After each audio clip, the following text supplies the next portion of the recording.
There will now be an opportunity for silent prayer or meditation.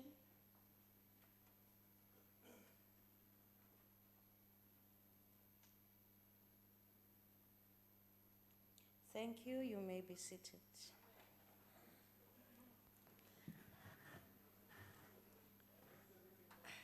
House Chairperson. Honorable Steenhuisen? House Chairperson, may I address you in terms of Rule 73(3) of the Rules of the National Assembly, Yes, continue, Honorable Member. read in conjunction with Section 74 of the Rules? Yes. Madam House Chairperson, you would know that there were members of this House who were ejected by the Parliamentary Protection Services in terms of the rules yesterday from E249.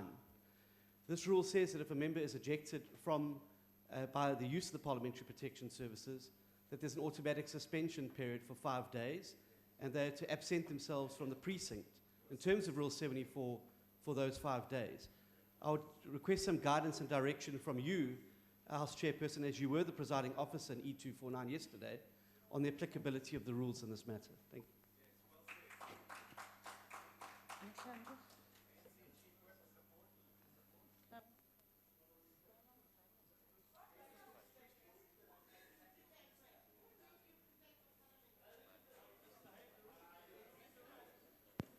Yeah.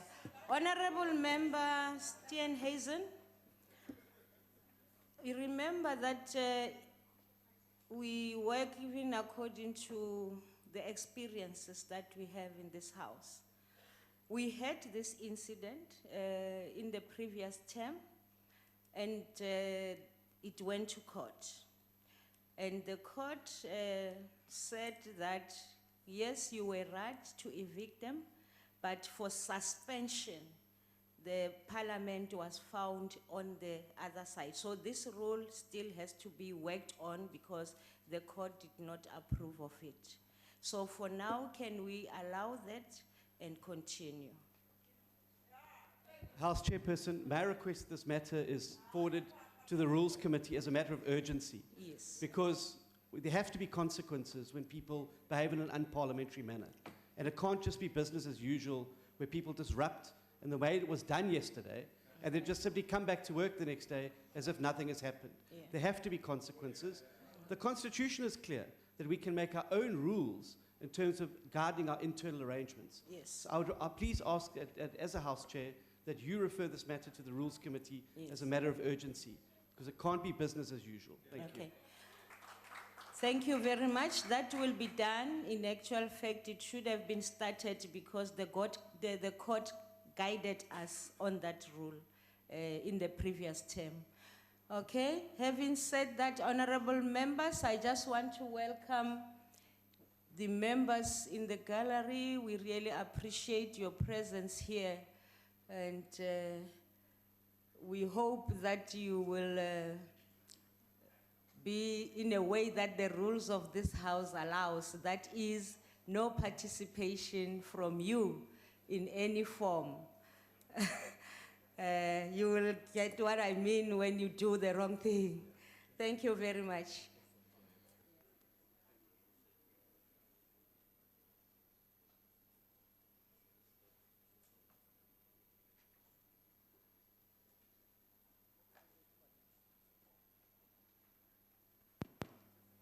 Thank you. May I ask the Secretary to read the order? Debate on vote number 15, higher education and training. May I please invite the Honorable Minister of Higher Education, Science and Technology, Honorable Dr. Nzimande, to address the House.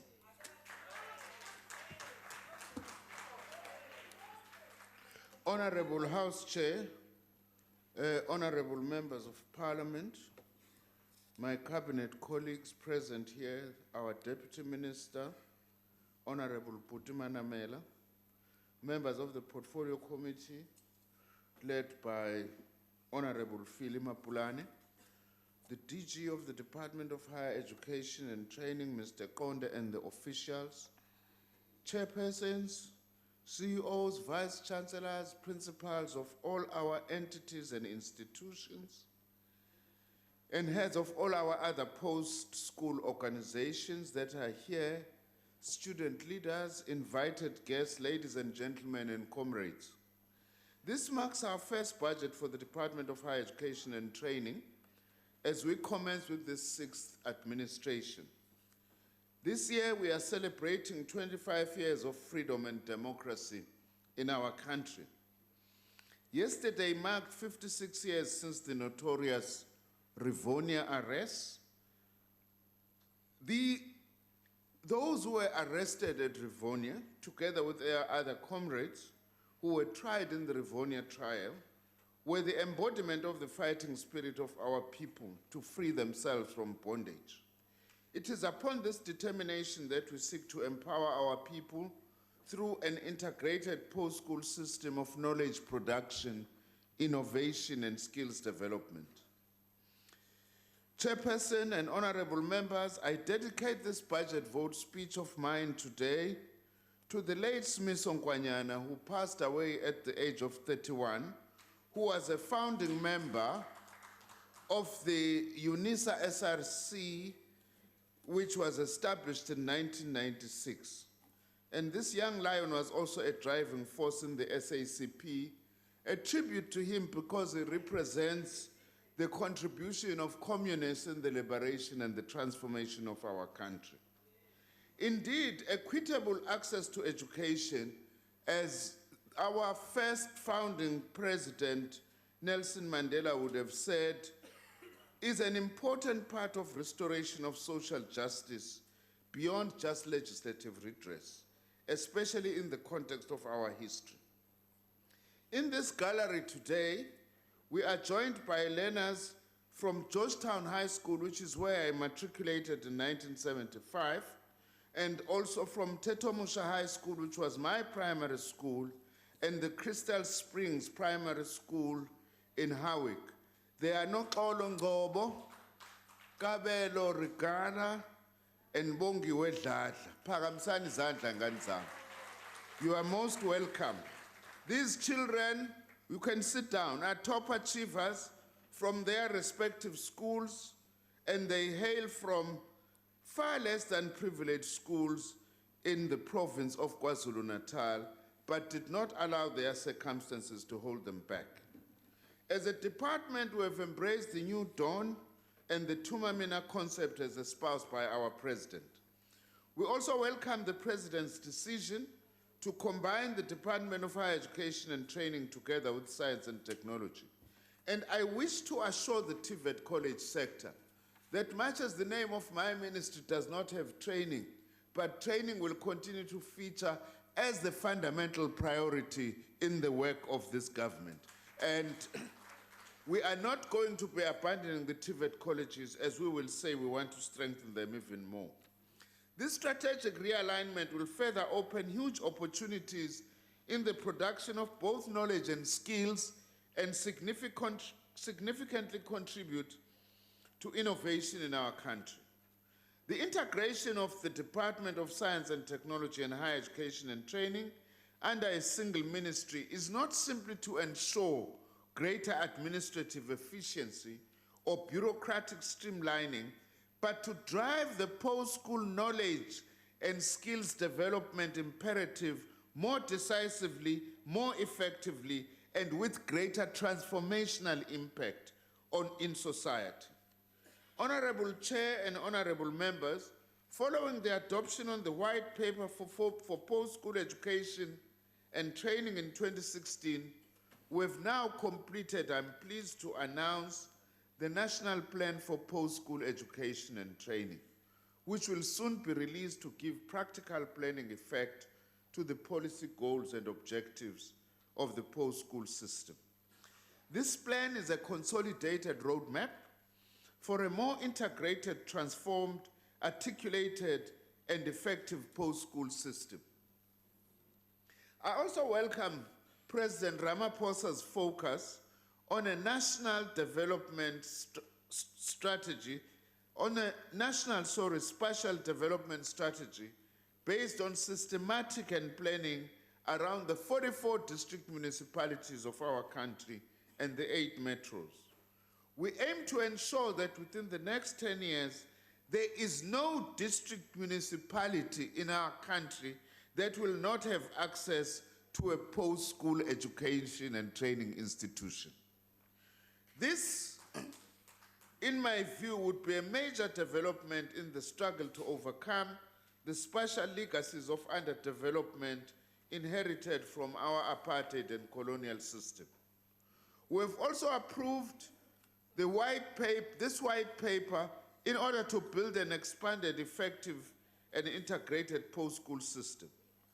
The ministerial task team on the Fourth Industrial Revolution, established by my predecessor, Minister Pando, would provide critical policy advice on how our post-school education and training system should respond to opportunities and challenges presented by the Fourth Industrial Revolution, particularly on issues relating to curriculum development, science, and innovation. Its output, of course, will provide a crucial input into the work of the Presidential Commission on the Fourth Industrial Revolution, presided over by the President. As this work is underway, the department is already developing a skills master plan in response to the known skills demands associated with the Fourth Industrial Revolution. This plan will be complemented by a national list of occupations in high demand and the critical skills list. The new Sector Education and Training Authority landscape, the SETAs, will be implemented as from the 1st of April 2020, with the aim of strengthening, realigning, and repurposing the SETA system. Artisan skills development remains our top priority, but I will leave this to our Deputy Minister to give more details. As enumerated during my budget vote debate for the Department of Science and Technology, that whilst we acknowledge that a lot has been done to transform the higher education system demography, there is a need and urgency to significantly accelerate transformation in the racial and gender profile of our academic and research communities. I will shortly be receiving a report, as I have said, on what the obstacles are in the production of Black women South African academics in our institutions and how to overcome such, and that I will make this report public. And cheers to that.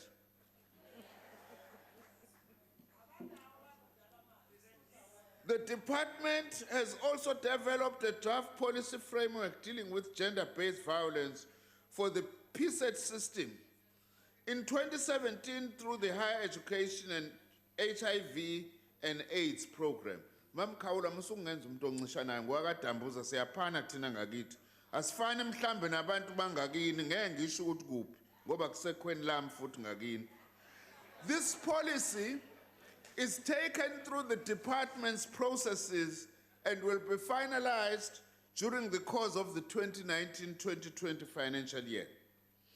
Honorable Chairperson and honorable members, our national aim is to increase the total headcount enrollment in higher education, public and private institutions, to 1.62 million by 2030, as envisaged by the NDP and the white paper. Professor Pozzoli, are you listening to me, honorable member? Notably, we also need to expand university education, not only speedily, but smartly as well, by increasing opportunities for access through online education and after-work modes of delivery.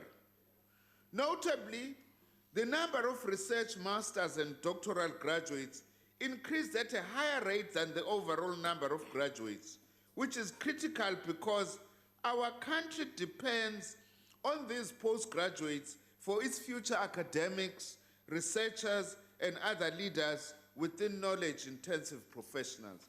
That's why we urge our young people, many of them, to look beyond just acquiring the first degree at university, because we want them to access postgraduate education in order that they become academics and researchers in our country. Through our public universities, we have also implemented the Central Applications Clearinghouse to efficiently and effectively manage the enrollments of prospective students as a prelude to introducing the Central Applications Service, which once established will provide a one-stop shop for applications. In other words, we are working towards every applicant to make one application to all our institutions. Through this service, students will also have access to career development services and information. Chair and honorable members, we however remain concerned about the governance failures we've seen in some universities recently. I am especially worried about the role of some of our statutory governance structures in creating these failures. We want to say our governance structures must be instruments to stabilize our institutions and provide high-quality education. They must not be turned into instruments of selfish individual accumulation. We are taking expeditious steps to prevent and rectify instances of maladministration, malfeasance, and mismanagement of our institutions. We continue to monitor the private higher education sector, which consists of 106 registered institutions and 30 provisionally registered institutions. Sizoqhubeka-ke nokuthi lamakolisi ayimkokotelo ahambe vula yonke indawo la ethatha imali kubafundi bakithi sizobabopha siwavale futhi lamakolisi. Sicela ukubambisana nemphakathi ukuthi uma niyofuna indawo ungafani ubone kuthiwa ikolisi usuyangena usukhokha imali uyabhalisa mawuthi uyabuya uzoqala ngesonto elilandelayo thiwa ukade lavala lahamba lelo kolisi. Sinazo-ke indlela zokuthi nibheke ngathi siwumnyango ukuthi ikolisi engiya kulona lisemthethweni noma cha. We are also continuing to update the TVET college curricula in order to make learning outcomes current and relevant to workplace practices. We are concerned, though, that despite what we are doing in increasing funding to TVET colleges, student performance has not improved. We are, therefore, currently in the process of institutionalizing lecturer capacity building. And a similar process was adopted by our universities in the past, and it worked. We've also established a task team to address the backlogs on the issuing of TVET certification. Lezi certificate ezingakaphumi siyasebenza nganza kwethu ukuthi ziphume kumakolishi. Sizimisele, seziphume zaningi wemamkhawulo. Siyaqhubeka futhi nje sizokhipha nezinye iziphele lento ukuthi kube nabantwana abangayitholi certificate. We will increase youth and adult participation opportunities in the community education and training college system to 1 million students by 2030. It is against this backdrop that the growth and expansion of institutions within the community college sector, as we call it, is a strategic priority for our department. We are also hard at work to diversify these community colleges and also align them with the dictates of the Fourth Industrial Revolution. In 2018, a national bursary scheme was introduced to support students from families earning a gross annual income of up to 350,000 rands per annum at universities and TVET colleges to cover their full tuition costs, books and learner support materials, and to provide subsidies to assist with accommodation, living expenses, and transport costs where appropriate. This bursary was phased in from 2018 with first-year students. This year is first, second-year students. We're moving to the third-year cohort such that by 2022, the scheme will cover all cohorts of students across the university system. This scheme, Honorable Chair and Honorable Members, will mean that it will support approximately half of all the undergraduate student population at public universities.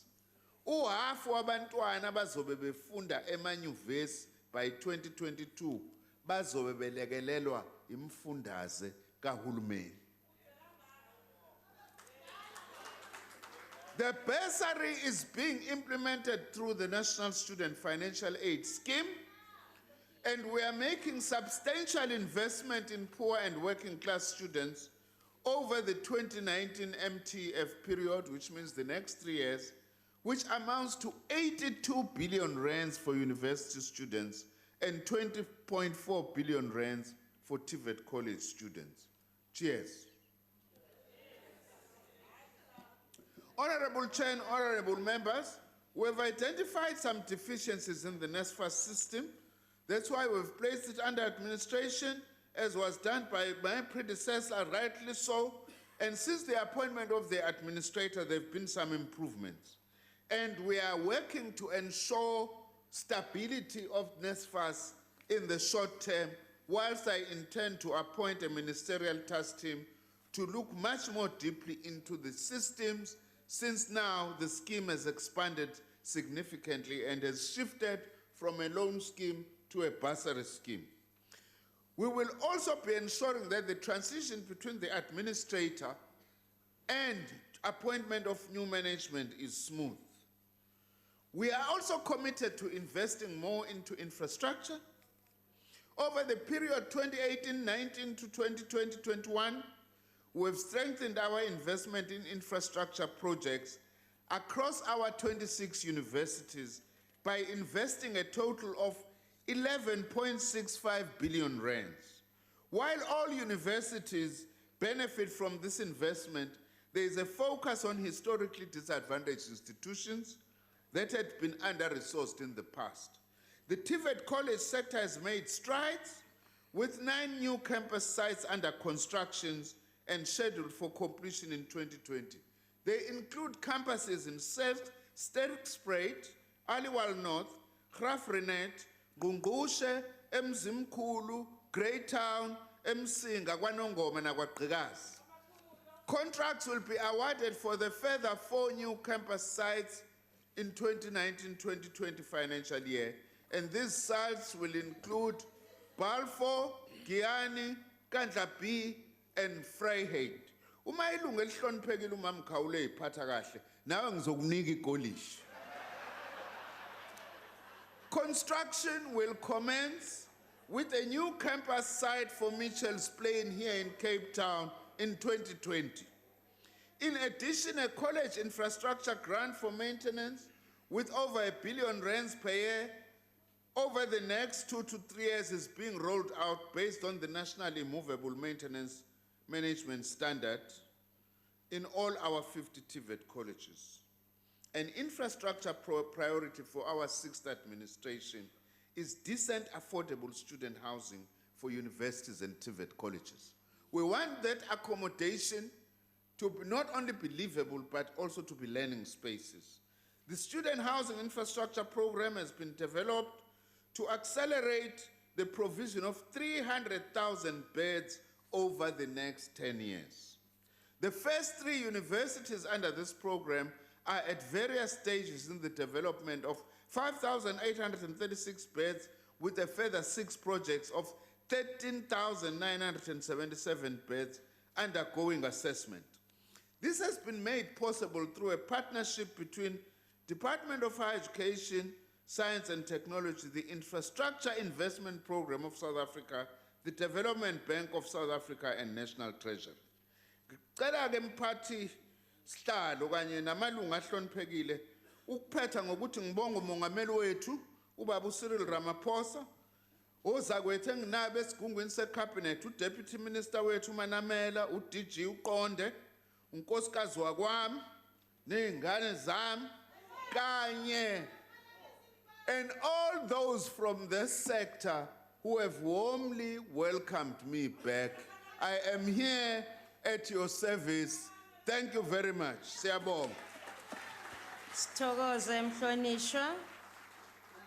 Re tlo bitsa byanong modulasetulo wa committee. Sorry, kancane nje mhlonishwa. Why are you rising, honorable member? Ngiyabonga sihlalo sami. Uyazi nginenkinga la umhlonishwa uStenhazen ave wazi umthetho. Wait kancane.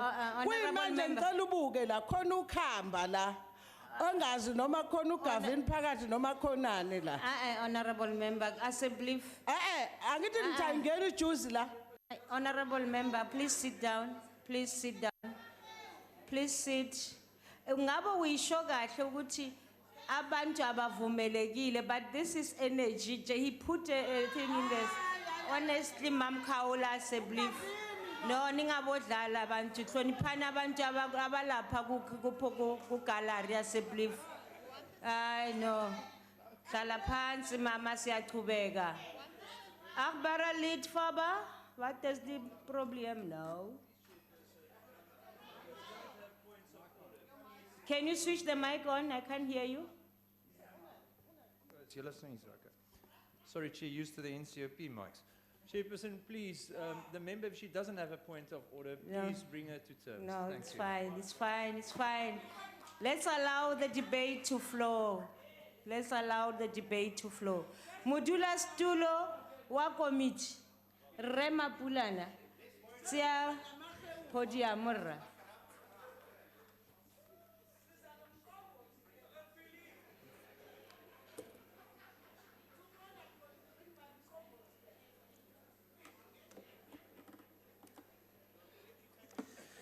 Thank you very much, Honorable House Chairperson, Minister Blayton Zimande and Deputy Minister Buti Manamela, honorable members, officials, guests, and fellow South Africans, good morning.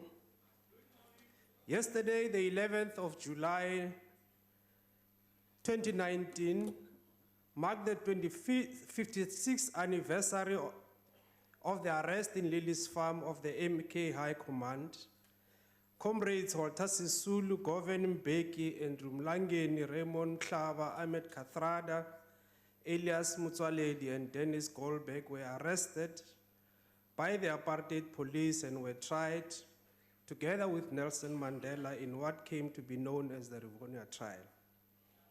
I would like to dedicate my speech today to these towering giants of the People's Revolution who dedicated their entire lives to the liberation of our people. Honorable Chairperson, it was the architect of apartheid, Hendrik Verwoerd, who remarked that, and I quote, "What is the use of teaching the Bantu child mathematics when he cannot use it in practice? There is no place for the Bantu in the European community above the level of certain forms of labor," close quote. We have since traveled a long and arduous journey in overcoming the system of colonial and apartheid education, founded on the absurd ideology, as articulated by Verwoerd, of white superiority complex, which sought to subjugate black people in the land of their birth. Today, we have got a higher education system that is founded on the foundations of equality, non-racialism, non-sexism, that promotes access, equity, and redress, that seeks to promote quality and compete against the best in the world. Although significant progress has been achieved by the ANC-led government, much still needs to be done. However, Honorable Chairperson, there are some in our society who wants us to forget about our bitter past, about the Rivonia trialists who were persecuted and imprisoned for fighting for freedom, about the historical injustice and systemic subjugation of black people in general and Africans in particular. Some, Honorable Chairperson, like Honorable Bozoli of the DA, will be so ahistorical today and devoid of human sensibilities as they are sent to this platform to ridicule the progressive and developmental measures and instruments like the NSFAS, which government utilizes to facilitate access to higher education by poor black students, as nothing more but a mere act of welfare. They do so because to them, the necessity to redress the imbalances of apartheid and colonial past is neither a priority nor a historic task. True to our historic mission as articulated in the Freedom Charter, we must never be deterred in our commitment to ensuring that the doors of learning and culture are wide open. High on the agenda of the ANC government has always been to expand access to post-school education and training and ensure that there is geographical spread of higher education and training institutions across this country. In this regard, in 2014, the government made a commitment to establish 2 universities in the democratic South Africa, Solplaki and the University of Mpumalanga. At that time, to some people, this looked like a dream, the same dream of bullet trains and the smart city they are mocking today. However, to their disappointment, this dream has been realized. Today, Solplaki University's enrollment has grown from 124 students in 2014 to over 200 in 2019, and the majority of students are from the Northern Cape. The university has introduced new postgraduate programs. This university has appointed about 400 staff members. The 2,000 students would have been denied their constitutional right to further education as espoused in Section 29 of the Constitution if the university was not established. Honorable Chairperson, NSFAS is one of the key instruments utilized by the state in making higher education and training progressively available and accessible. Despite the challenges faced by the scheme over the years, it has played a very important transformation role in ensuring that many students from poor and historically background are able to access higher education. The country has observed in the past sad realities where education and training infrastructure was vandalized due to challenges with disbursement of student allowances. Instead of engagements between the students and university management, some felt that the destruction of property was the best form of raising their voice. We condemn this method of protest in bringing grievances to the attention of authorities. Genuine student demands gets to be soiled by acts of criminality and hooliganism, often perpetrated by a small minority among the student population. We would like to call upon all the stakeholders in higher education to engage in meaningful dialogue in order to resolve whatever challenges experienced. Damage to property is never a solution. It simply serves to deny future generation opportunities. The decision by a former minister, Minister Pando, to put NSFAS under administration in August 2018 as a result of serious governance and management challenges is well supported. The new minister should ensure that the new board members appointed to take over governance at NSFAS have the necessary skills and competencies to take the scheme to greater heights. The necessity to appreciate the privilege by those who are recipients of the support the state is providing to them through NSFAS is best illustrated by a quotation from one of the foremost African patriot and statesmen, a Tanzanian liberation icon, Mwalimu Julius Nyerere, when he wrote, open quote, "Those who receive this privilege, therefore, have a duty to repay the sacrifice which others have made. They are like a man who has been given all the food available in a starving village in order that he might have strength to bring the suppliers back from a distant place. If he takes the food and does not bring help to his brothers, he is a traitor. Similarly, if any of the young men and women who are given education by the people of this republic adopt attitudes of superiority or fail to use their knowledge to help the development of this country, then they are betraying our union," close quote. Higher education sector has matured and evolved over the years, and it boosts universities that are highly esteemed globally. The recent Times Higher Education Emerging Economies University Rankings for 2019 ranking of the top university has lifted 9 South African universities, UCT, Wits, Stellenbosch, UKZN, University of Pretoria, UJ, UWC, Tshwane University of Technology, and University of South Africa, among the best rankings in emerging markets. 7 of these universities are ranked in the top 200. Investment from both the government through subsidies and other earmarked grants and third stream funding from the private sector has made our universities to provide excellent tuition, research, and community engagement. Some of our universities are still struggling in terms of governance. Section 27 of Higher Education Act bestowed governing powers to the university councils. We are concerned as a portfolio committee, Honorable Minister, we share our concern as well, that some of the members of council are not putting the interest of the institution first. In March 2019, the minister placed the University of Fort Hare under administration.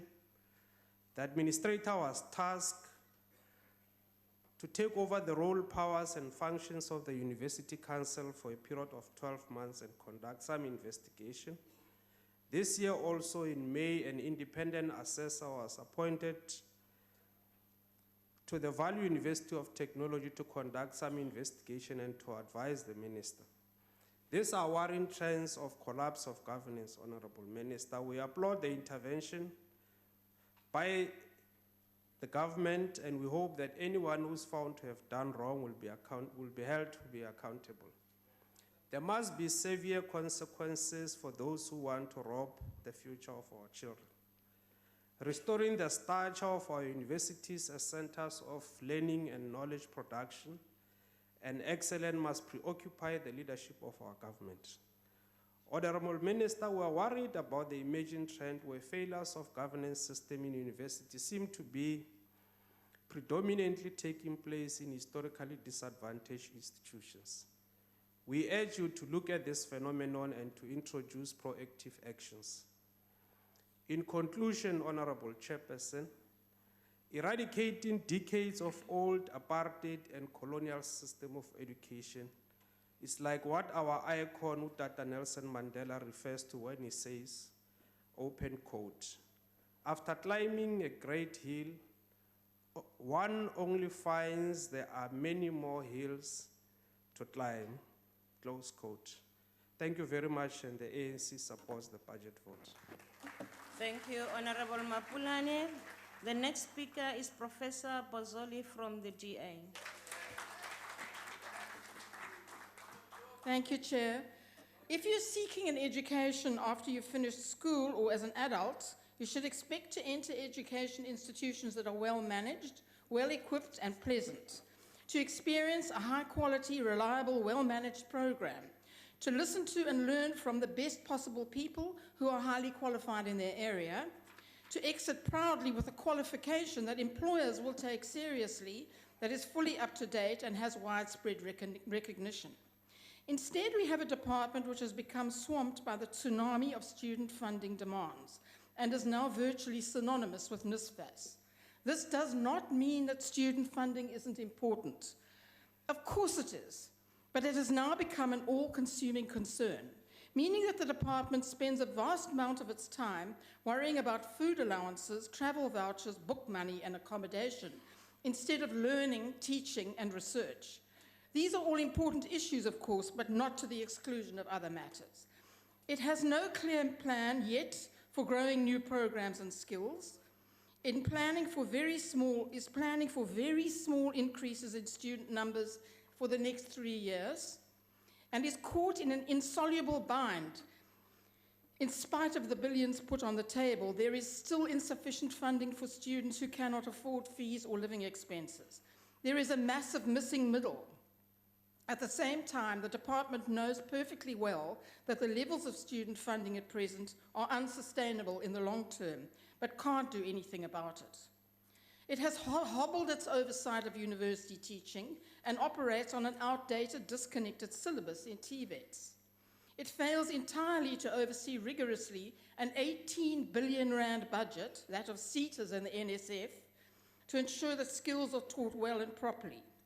It oversees a 2.5 billion rand budget, community education and training, where 90% of the time is spent helping people rewrite their matrics, not really the function of a higher education department.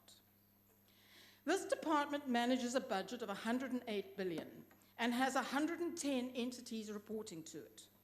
And yet not a single one of these entities has presented its budget and APP to our committee. NSFAS, a 30 billion rand organisation which serves hundreds of thousands of students and which is under administration and has been the site of constant relentless criticism for the past 30 years, nothing.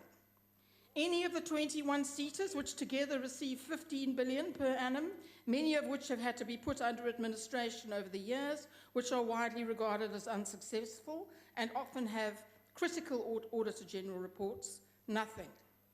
Any of the 50 TVET colleges, many of which we know are failing and which have struggled to conform to the PFMA, nothing.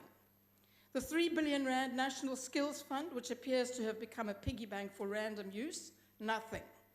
All 3 quality oversight bodies, none of which are working ideally, nothing. It is also widely known that several universities, which are autonomous, but in which the minister is entitled to intervene when severe problems emerge, are in trouble, nothing. We have a major problem of oversight here. How can we blandly approve of expenditure in this troubled portfolio with no clue of where the problems lie and if they are being addressed? These issues do not appear to trouble the ANC members of our committee, who will clearly support anything put in front of them. But we in the DA take oversight very seriously. We cannot in good conscience tell students that we are sure that what they are being offered is of adequate quality. And we cannot tell taxpayers we think their money is being used as it should be. Another point about oversight. The department's own oversight over what is taught and what qualifications are like is ominously weak. Built into this department is a Rolls-Royce quality control system, in theory. The quality of our education and skills training is meant to be protected by 2 main bodies, the CHE for universities and the QCTO for colleges and SETAs. But these 2 bodies have been decimated by underfunding. We can see the results of this in the levels of qualification coming out of our system. Everybody knows that graduates and certificated students are not well trained. Most SETA qualifications are not certificated by the QCTO. Many think that the billions spent on SETA courses are nothing more than tokens given to students to justify the massive expenditure on often inept course providers who are in a patronage relationship with SETA management in many cases. College qualifications are, as we shall point out later, unable to hold their own in today's job market. And universities vary far too much. Those with their own rigorous quality control mechanisms, external examiners, certification by professional bodies, and internationalization being the most important, do deliver quality programs. But many universities have given up on proper external examining and have decided to do it themselves. They've become parochial and inward-looking, failing to offer the quality required in every possible way. Many students leave such universities virtually unemployable, many of them badly advised by universities keen to fill subsidized places and obtaining qualifications which are not likely to lead to employment in the first place. None of this is picked up by the overburdened CHE, which just cannot do the job it's supposed to. Cheers. The department now has been merged with science and technology, as we have heard, which we welcome. This is one of the most sophisticated and advanced departments in government, geared entirely towards supporting, nurturing, and developing the most advanced knowledge and skills. But at 8 billion rand a year, it is less than 1/10 of the size of higher education. So we do have to ask, will postgraduates start to receive levels of funding equivalent to that of undergraduates, or will they remain pitifully underfunded? Will the mediocrity and paralysis of higher education affect its smaller but excellent partner? Or will excellence be allowed to thrive, grow, and in turn enrich the bigger partner? The situation in terms of quality is very serious, and it remains to see whether our new, old Minister of Higher Education, Science and Technology has the energy or inclination to tackle it head on. For students and adults alike, we believe there is justification for grave concern as to whether much of the education and training they are receiving is up to scratch, Students, be warned. Honourable Mapulani, I would like to point out, since you did make a personal attack on me, that I'm very worried about the situation in Madibeng, which you left behind when you were fired as municipal manager, and whether that has recovered from the situation. Thank you. Thank you, Honorable Pozzoli. We now call on Honorable Hlonyani from the EFF.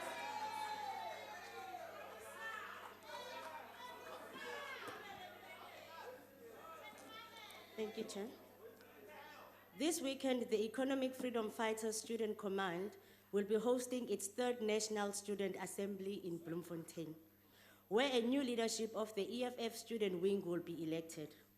The reason we have started with this point is because the motive force behind the existence of the Student Command is the inability of this government and department to provide free, quality, decolonized education. It is no coincidence that Fees Must Fall begin only a few months after the EFF Student Command was established in 2015. Since the EFF Student Command has been at the forefront of students and workers' struggle at all campuses across the country. No matter what anyone from the ANC or government says anyway, we still maintain that education is not free despite all the promises that were made, and this is the truth. Let us all agree, Minister, that the NSFAS does not work. Every day, black students go to class hungry because they did not get their NSFAS food allowance on time. Students are squatting 4 to a single and are forced to share learning materials because NSFAS has not yet made payment or because they were rejected for funding. It is 7 months into the year, and according to your department's own statistics, there are 25,000 students in this country who have not received their NSFAS money.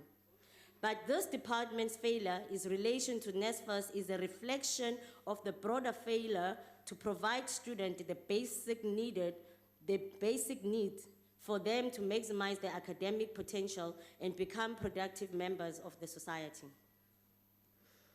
The consequences of which we are seeing in the high dropouts and failure rates of students at TVETs and universities. At institutions of higher learning, we have a crisis of accommodation. In 2018, there were over 1 million students at universities across the country, but at the same time, there were only 130,000 beds available. That means our universities cannot accommodate 15% of the students' population. Because of this accommodation crisis, students are sleeping in libraries, bathrooms, lecture rooms, study halls, and some are even sleeping under bridges.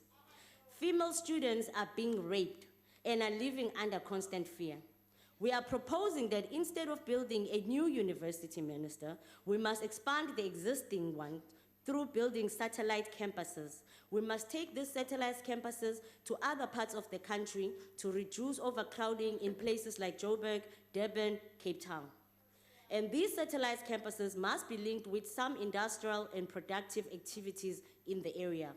Let's have Vert's satellite campus from the mining in Rustenburg. Let's have University of Pretoria satellite campus for natural and agricultural sciences in Ehlanzeni. And we must build these satellite campuses with proper accommodation, sports and recreational activities, and proper security.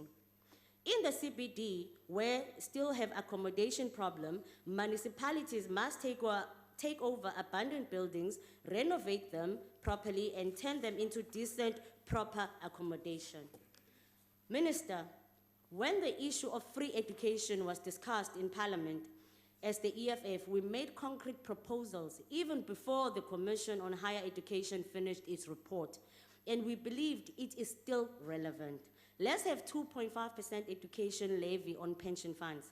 Let's increase the skills levies from 1 to 2%, and the difference must be to fund free education.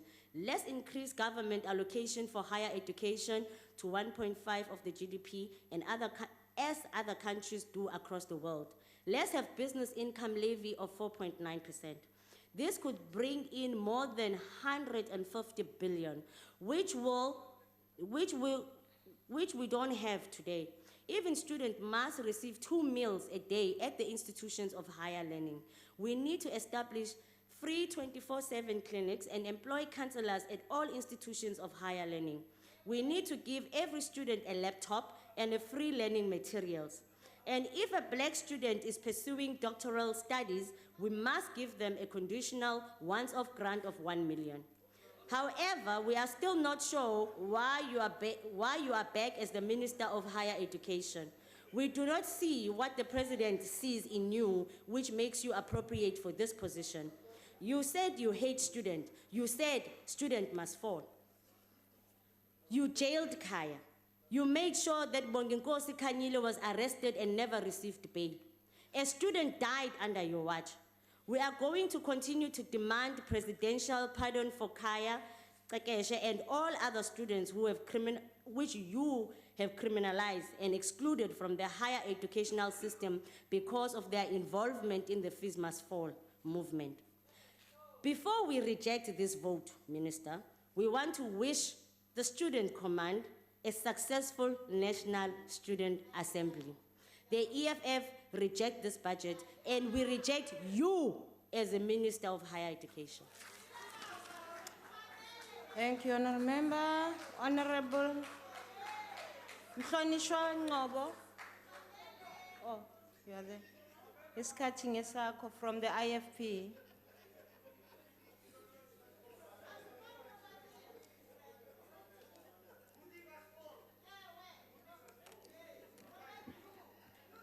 Mam Sonti, please. Honorable Chairperson of the House, Honorable Minister and Deputy Minister, Honorable Chairperson of the Portfolio Committee and members of the Portfolio Committee. I just wish to draw a line on what one wants to refer as a fact or facts, something that you cannot change, like truth. In the words of the former Indian Prime Minister, facts are always facts and will not appear on account of your likes. Urban millennials and the likes of the Twitter brigades will tell you that they do everything for the gram to look good, despite the fact that behind their masks, there are deep-rooted issues which they don't report. It's important that facts drive policy in this department, and that facts comes first before we amend the targets. There are various reasons why we amend targets. We amend targets because we want to look good. Sometimes we amend targets so that we can meet them. The fact is that the department has, on a number of occasions, dropped the bar and its standards to do better on paper. The APP will reflect this. Chairperson, facts are critical in ensuring that government knows where exactly the gaps are and how to address them. We do live in an era of fake news and fiction, but government and this department must be leaders in facts. Higher education, science and technology leads in discovery, research and advice. Chairperson, a couple of hard facts which we must hear and we must listen to should shape the way forward over the medium term for this department. It's a fact that this department has been unable to ensure that all students are accommodated in affordable, dignified buildings on campuses across the country. I'm happy the minister touched on this, but a lot needs to be done so that this is properly addressed. It's a dreadful fact that students are found squatting simply because there is no proper accommodation. Some are housed within townships and are subjected to fear, intimidation, and crime as they walk to their respective classes because they are not housed in proper accommodation and they come across serious difficulties along the way. it certainly will become a fact of life on campuses when students are ill-treated, disrespected, and not provided with at least the minimum tools of trade to accomplish graduation. It's also a fact that a majority of students graduating from the tertiary institutions will be stepping out into the workplace that is virtually not ready to accommodate them. Because, Chairperson, it is also a fact that far too many students, specifically students from the disadvantaged backgrounds, are falling through the cracks, and we are failing them when we do not prioritize their needs and assist them to prosper. Another sad fact we face is that when government fails in streamlining the quality of education from ECD level to further education and training, the task at hand becomes increasingly difficult when higher education must pick up where government has failed in the system. Furthermore, it is a fact that we continue to fail black academics and that we have not met the much needed targets for the transformation within the higher education sector. From the top down, it's imperative that we address this over the next few years in order to structurally transform centers of higher education. The promotion of research output, the publication of data, and more importantly, the job opportunities offered to artisans, apprentices, and graduates of TVET colleges must take center stage.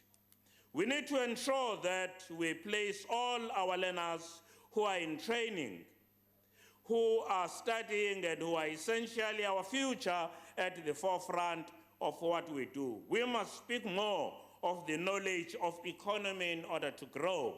Honorable Minister, let us work together to build and capacitate the state with the scarce skills we require, so we do not have to knock on others' doors to fill the employment gaps. Indeed, those who successfully graduate... Unfortunately, Babu Ngobo, isikhathi sakho siphelile. Honorable Chairperson, we support the budget, Minister.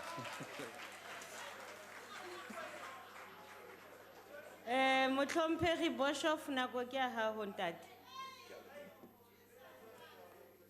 Honorable Chairperson and Honorable Minister, I'm going to present my thoughts to you in English today because I would really like us to reach some common ground and let us use the common oppressor's language to communicate. We understand very well the need that the ANC government has to transform the higher education sector of South Africa. And we also understand that each speech starts with a narrative, saying, this is so many years since Rivonia, so many years since Tata Mandela was born, because it puts everything into a context. And context is actually very important. We realize that.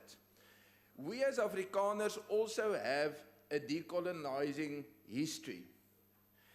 We have a narrative which starts with the devastation of the Anglo-Boer War, when impoverished peasants and urban laborers wanted to climb the ladder from there on in the economy, and just as you regarded education, and especially higher education, was regarded as one of the most important ways to do so.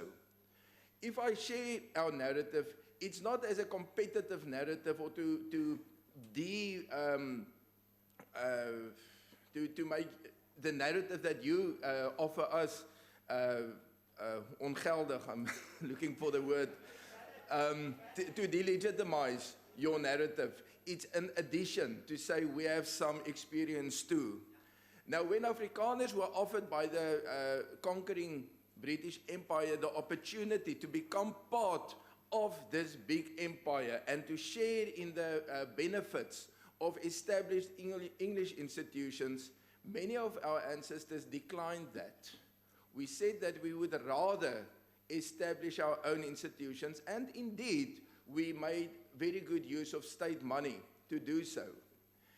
But we started with third-rate or so-called third-rate institutions, and we gradually built them up with a work ethics and a dogged hidden curriculum of we are going to show them that we are just as good or even better. In that whole evolution, it was approached with a spirit of deep gratitude and not one of entitlement. And I think that is one of the main problems why I don't desire your job, because you have to deal with a youth who works with a deep sense of entitlement that anything that they do not have, you owe to them, and that it is not necessary to do very much by oneself. Now, I think if I look at the last document that the Department of Higher Education presented regarding legal training in South Africa, they made a great point of transformative constitutionalism, which has to be to be integrated into each and every legal course in South Africa. I'm very worried about that because this is a form of thought police. Progressive transformative constitutionalism isn't an objective or a widely appreciated form of legal training. It actually undermines the whole idea of a constitution which is enduring, and of the law of precedent. Now, one of the main functions of a legal system is to give people certainty of their legal position, to know beforehand what may I do and what may I not do, what are my rights. When we have a transformative constitutional bench, then it's basically impossible to know how the judge is going to interpret transformative demands in this specific case. And that is why one of the most surprising judgments was when the University of Free State was allowed to unilaterally do away with Afrikaans education.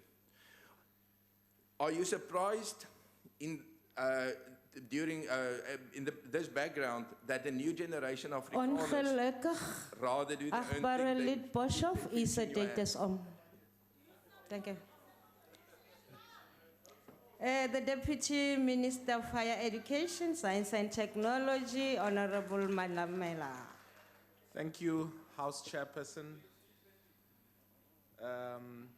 Minister of Higher Education and Training, Minister of Higher Education, Science and Innovation, Dr. Blayton Zimande, Chairperson of the Portfolio Committee, together with members of the Portfolio Committee, honorable members, Director General, leaders of all post-school education and training institutions and organizations, senior officials, and also our invited guests. It gives me a great pleasure to address you on the Department of Higher Education and Training budget vote and to further expand on some of the issues that the Minister has spoken to. Our President, in this year's State of the Nation address, stirred our imagination towards a smart city built on the technologies of the Fourth Industrial Revolution. Smart cities need smart universities and smart post-school education and training institutions. These smart institutions creatively integrate innovation in their DNA. They have smart software and hardware systems with smart classrooms and state-of-the-art technologies. They have smart pedagogy with modern teaching and learning strategies. They offer smart qualifications and programs that are in demand. They push the frontiers of knowledge production. These are the smart post-school education and training institutions that we strive for. As we strive for smart institutions, we are mindful of the existential challenges that our students and institutions are faced with.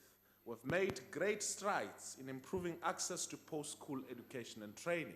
And even if we can come here in this pulpit and try and rubbish the progress that have been made, the reality is that we would not be where we are had it not been of some of the decisions and policy choices that this government have made to increase access to our post-school education and training. The number of students in these institutions are significant and attest to the progress that we've made in broadening access. Now we're strengthening structures, systems, and interventions to increase throughput rate and success. After all our students enter our institutions because they want to make a success of their lives. Access must lead to success, and we know that the well-being of students is challenged on a daily basis. Suicide, for instance, is the second leading cause of death for higher education students. As many of 24.5% of students interviewed reported some suicide ideation in a recent survey. According to the South African Depression and Anxiety Group, 1 in 4 university students have been diagnosed with depression. Only 1 in 6 students receive minimally adequate mental health treatment. The challenges are varied and can be debilitating where students need psychosocial support. And we're really willing, honorable members from the EFF, to work with the EFF Student Command to attend to these challenges. And we think that we can work much better if we're focused together, as opposed to wanting to be Mother Christmas and give certain things which are actually not even realizable, not in the immediate and also not in the long term. The higher education AIDS program of our department will be rebranded and will be launched as Higher Health. And in addition to providing free mobile health and wellness screening on HIV, TB, and sexually transmitted diseases, contraceptives, and family planning, Higher Health will also include psychosocial services for supporting students on gender-based violence, mental illness, alcohol and substance abuse, as well as assisting students who are marginalized based on gender diversity and disability. The Higher Education AIDS program also promotes the prevention, early detection, and management of non-communicable disease. Not only is type 2 diabetes increasingly common among children and young adults across the world, but South Africa has a specific problem of hypertension amongst young adults. Blood sugar and blood pressure checks are increasing. Higher Education AIDS conducted 141,000 blood pressure measurements and 85,000 blood sugar tests across our universities and TVET colleges. And in the overall, in the past 3 years, the higher education programs has facilitated the establishment of 80 clinics and TVET colleges. And we are making progress in the point that you made around having colleges in all our institutions of post-school education and training. We will continue to improve and expand health and psychosocial services across our institutions, because this, we believe, contributes to student success and also in ensuring that we assure students in our education and training institutions that they are not alone. We will work with them to design and implement appropriate and relevant interventions to tackle the psychosocial issues that students are faced with. Together, we will tackle this problem so that we can have greater success in higher education. This year marks the 4th year of existence of the community education and training colleges, a sector that has the potential to bring tangible transformation to historically marginalized communities, including out-of-school youth and adult. And I found it quite interesting that everyone who came to speak here have essentially overlooked the importance of community and training colleges, and I'm referring to the members from the opposition bench, because we see this as one of the single most important intervention if we're to deal with the majority of young people who are excluded from our universities and from our TVET colleges. Second chance learning, be it general education or skills program, is, in our view, a major priority. And this year, our department will strengthen the capacity of our 54 community learning centers to pilot the community education and training concept through the introduction of skills program. A total of 2.5 billion has been set aside towards community education and training function. In 2019, our department will finalize the development of norms and standards for funding community education and training colleges to ensure equitable share of the budget among the 9 community education and training colleges. The department has also put in place a community education and training system national plan for the implementation of the white paper for post-school education and training system 2019 to 2030. This plan clarifies our vision for community education and training program and provides guidance on access and success towards achieving the NDP 2030 target of 1 million enrollments in community education and training programs. The plan also provides guidance on the rationalization of community education and training institutional landscape through consolidation of the 3,200 community learning centers and satellite learning centers for efficiency, development, and also for support. Our CETAs continue to play a critical role in closing the skills gap. And as the Minister has indicated, we will soon be publishing the new Sector Education and Training Authority landscape that will be implemented on the 1st of April 2020. This will ensure certainty in the skills development system so that we focus on producing skills that are required for our socio-economic development. The new landscape will align with the National Skills Development Plan, which will also be implemented in April 2020. Some of our CETAs have experienced poor governance and management, while the majority of CETAs steadily continued their vital role in skills development. And I want to assure you, Honorable Bozoli, that there is no CETA that is under administration. Most, in fact, all of the CETAs are under what we believe is sound management, and we will ensure that with the new CETA landscape that will be announced, that the turnaround in terms of what the CETAs need to be achieving is actually achieved. But it's also quite unfortunate that all that we're prepared to emphasize are some of the old bad stories around what has been happening with the CETAs and fail to appreciate the progress that has been made with regards to these interventions and some of the outcomes that we've seen in terms of the work of our CETAs.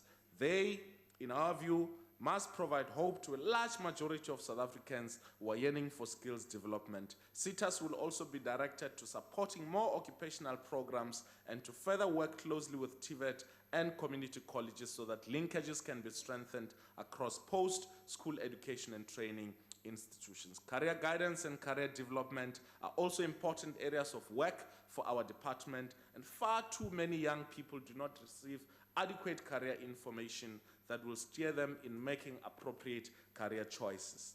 Working with the CETAs and other government departments, we will lead and expand the necessary career guidance and development work that must be done in our communities. We still prioritize artisan development, and at the same time, we will be expanding other forms of workplace learning, such as learnerships, work-integrated learning, and internships. Both artisanal skills and learnerships show high levels of employment and are backed up by tracer studies from the Human Science Research Council.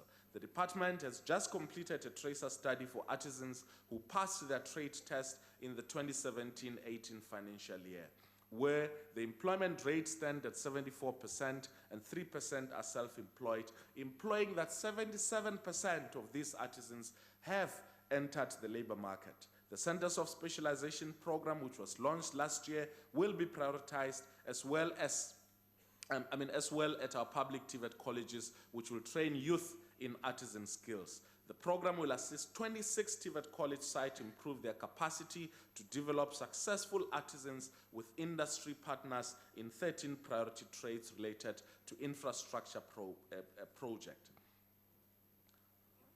Now, there are 4 employer associations involved with this initiative, which is the Steels Engineering Industry Federation, Retail Motor Industry, the Institute of Plumbing South Africa, and the Southern African Institute of Welding. And the 26 Centers of Specialization college sites were launched and given certificates and have started training 780 apprenticeship whom employers have recruited and placed at this college. The program is leading the transformation of our TVET college system to making them more relevant, more responsive to industry and labor's need, at the same time lifting their capacity to deliver high-level quality occupational programs. And therefore the important role also played by CETAS in linking employers with these centers of specialization has ensured all participating employers are guaranteed discretionary grants. One of the projects that we are working on, which is about workplace integrated learning, is the one which we work between TVET, colleges and cliques, where young people are being placed in clique stores, and TVET colleges have teamed up with these stores so that graduates received permanent employment. And I'm mentioning this because we really want to encourage the private sector to work with our colleges so that the transition from work to, from college to work and the articulation between the two becomes very seamless. We will be working hard to ensure that more and more of these projects are there and are strengthened. Now, we are also involved in the Decade of Artisan, a drive to encourage young people to venture into artisanal careers towards meeting the NDP target of producing 30,000 artisans per annum.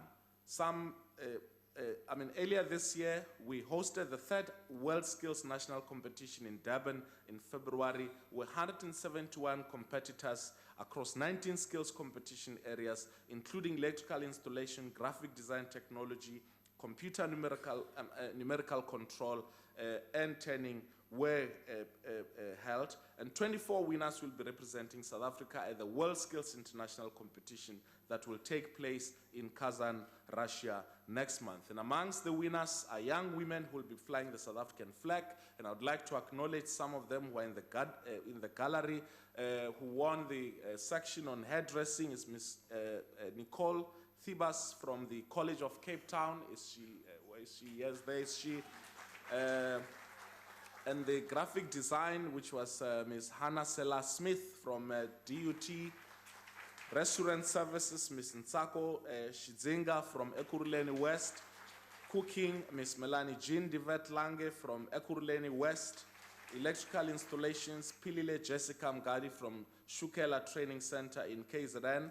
And also a special acknowledgement from Ms. Gadi as she was the only woman who completed in this category and she won.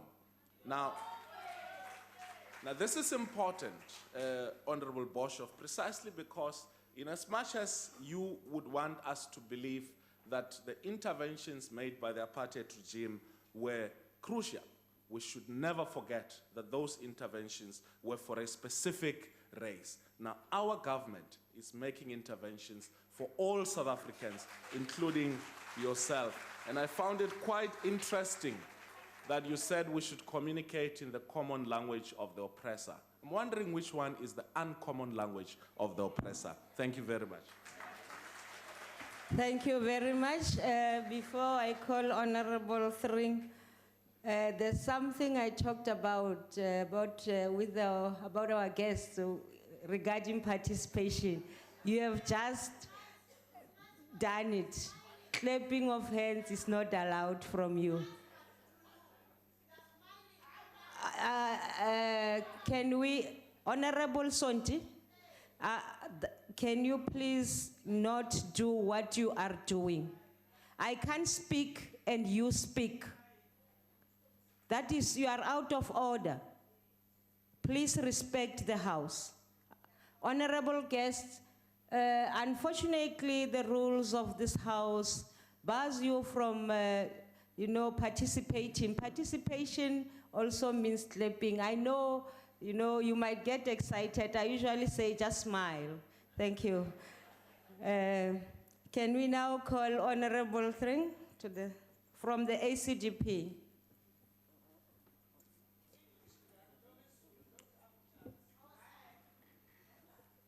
Chairperson, the African Christian Democratic Party notes the budget allocation for the department sitting at some 108 billion.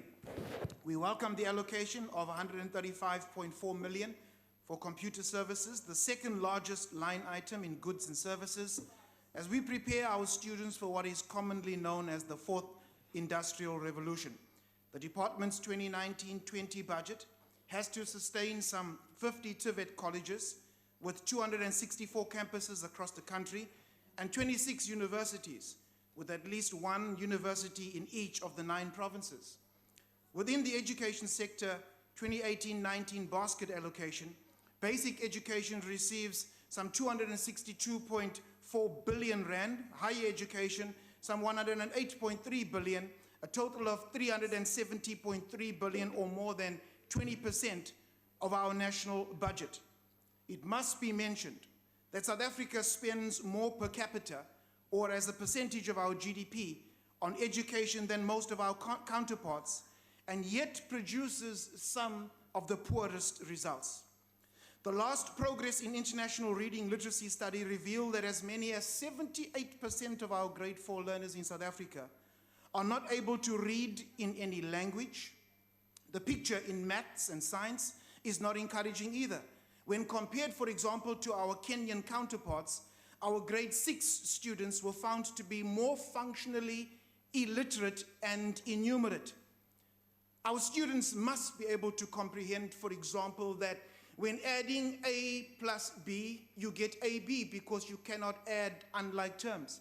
Our students must be able to comprehend that when multiplying A times B, for example, you get, or A times A, you get A squared because you are multiplying common bases and you add the indices.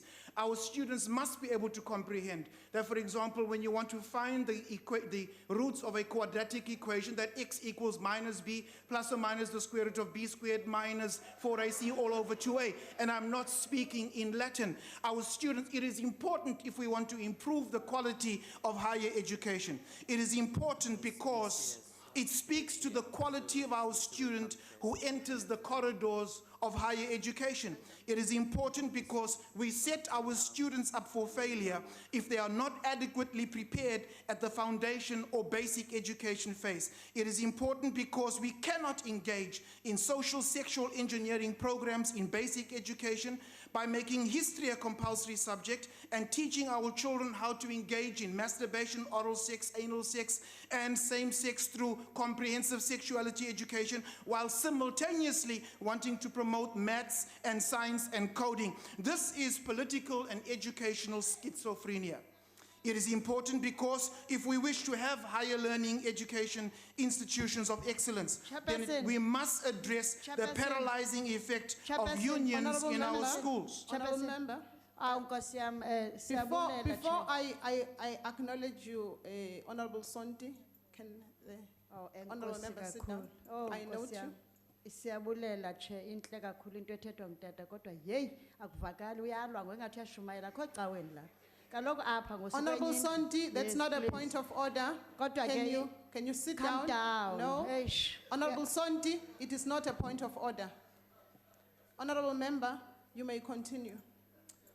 I understand the difficulty some people have in comprehending, Chair.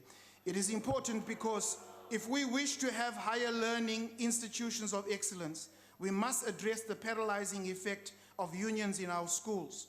We cannot have NASFES limping and operating in crisis mode. Point of Chairperson, order.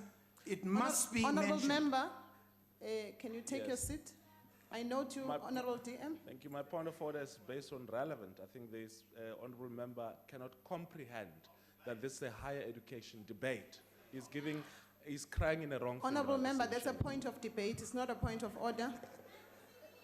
Honourable Member, you may continue. Chair, I rise on a point of order, and I just request that you'll give our honourable member the additional time for the frivolous points of order that have been raised. I thank you. Honourable Member, the time was stopped as the point of orders were made. Honourable Member, you may continue. Thank you, Chairperson. It must be mentioned and instilled in our learners as I conclude that you do not have to destroy, damage, or burn what you have in order to obtain what you don't have. Our learners must be encouraged that they should never become prisoners of their past, because the past was just a lesson, not a life sentence. Our learners must know that difficult past and present circumstances are not a determinant to their future. The ACDP will support such learners. Thank you. Thank you, Honourable Member. I now invite the Honourable... Sorry, Chair. Yes, Honourable Member. I didn't want to interrupt the previous speaker, but could we just give him another chance to repeat that mathematical equation? Because I got lost halfway through. Honourable Member, I think you can speak to him privately and he will be able to give you that equation. I now invite the Honourable MC Sibisi to take the debate forward.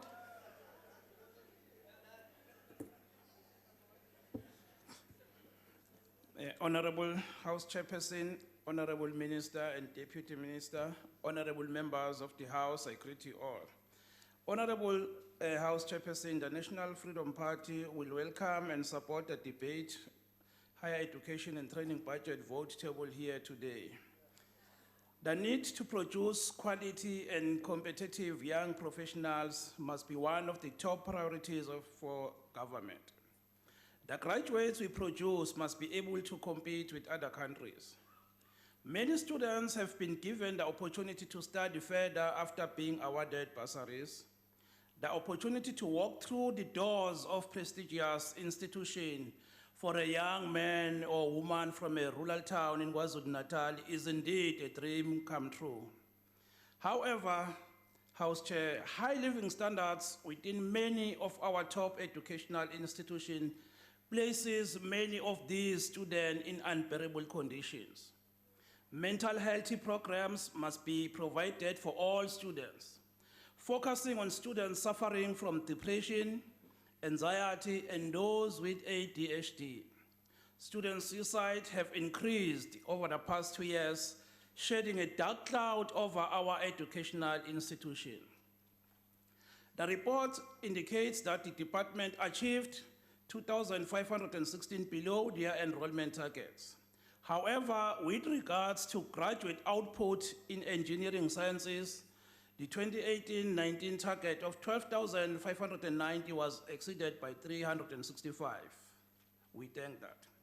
The 2018-2019 graduates target of 8,490 in natural and physical sciences from university and 22,780 for initial teacher education was exceeded by 111 and 2,432 respectively. Similarly, graduates target of 2,965 for doctoral studies from universities was exceeded by 92. These results indicate that students are filling the gap in the system, and we applaud the department by that. We need to educate students on bursaries available rather than taking out a student loan. We have many students in student debt due to misinformation, which places students in a disparate and disadvantaged position after graduating. The youth unemployment rate places our students in a more disadvantage due to the inability to pay back loans. However, the decline in eligible NSFAS recipients from 323,337 to 300,000 is an indication of a quality decline, and we are very concerned about that. Being a student is an exciting thing. Honourable Sibisi, your time has expired. Thank you. We now invite the Honourable B.S. Yabo.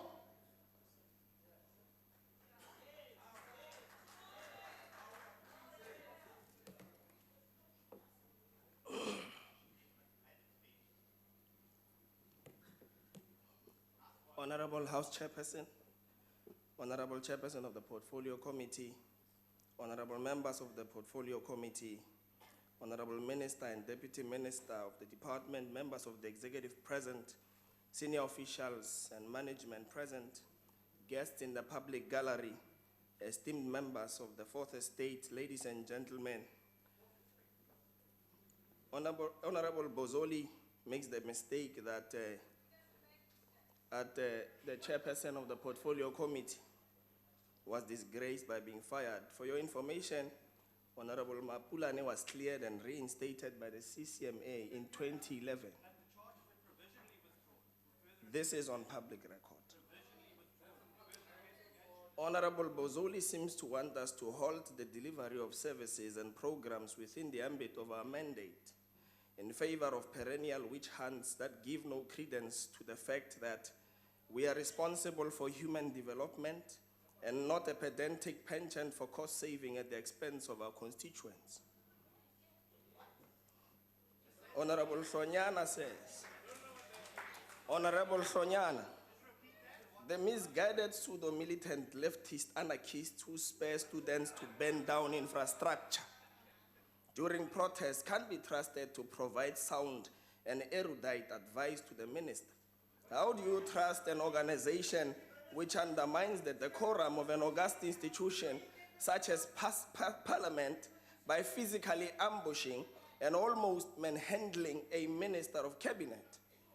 They also vacillate from their own ideological leanings from time to time to suit their penchant for expensive French and Italian couture and alcohol as witnessed in the binge in Camps Bay. On a point of order, Chair. Honorable member, you do not just stand up on a point. Order. You do not. You. I'm rising on a point of order. Yes, you need to be noticed first before you speak. I apologize. Can you notice me? I rise on a point of order. Yes, Okay, I thank you. note you now. Chair, can the member on the podium please withdraw what he just said? That is just so out of order what he just said. No, he is literally honorable member, that's not a point of attacking order. The EFF. He must just That is withdraw. not a point of order. He must withdraw. Can you sit down and close the mic? Continue, honorable member. These are the architects of the mess that they left in Swan with Glad Africa, where I come from. Karl Marx, the highly esteemed German philosopher, historian, political theorist, and socialist revolutionary, writes, "The philosophers have only interpreted the world in various ways. The point is, however, to change it." The longest-serving president of the ANC, Comrade Owar Tambo, said at the funeral of one of the most illustrious sons of the struggle, Comrade Joe Gabi, that the future is bright, the end is glorious, it is peaceful, but the intervening period is dark, bitter, and finds its glory in the act of struggle. To whom does such a future that President OR, as he was affectionately known, envisioned, belong? I dare say that it belongs to those who dare dream and to a nation which educates and develops its young.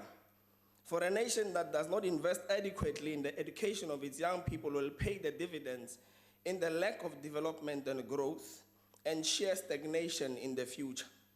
We are a nation steeped in the dark history of a draconian system of repressive laws that dehumanize the vast majority of the native people of this country, the reach of the tentacles of which have managed to go beyond the advent of the democratic order, with its vestiges in the higher education system remaining a glaring challenge that this sixth administration needs to demolish in order to reverse the legacy of the past.